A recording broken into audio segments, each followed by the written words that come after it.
সহিহ বুখারী সওম অধ্যায় হাদিস নং 1894।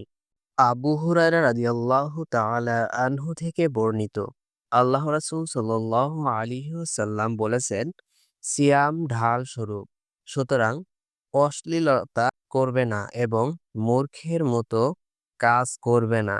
যদি কেউ তার সাথে ঝগড়া করতে চায়, তাকে গালি দেয়, তবে সে যেন দুইবার বলে, আমি সওম পালন করছি।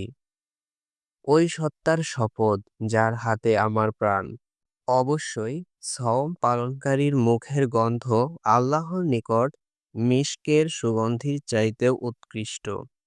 সে আমার জন্য আহার, পান ও কামাচার পরিত্যাগ করে। সিয়াম আমারই জন্য, তাই এর পুরস্কার আমি নিজেই দান করব, আর প্রত্যেক নেক কাজের বিনিময়ে 10 গুণ।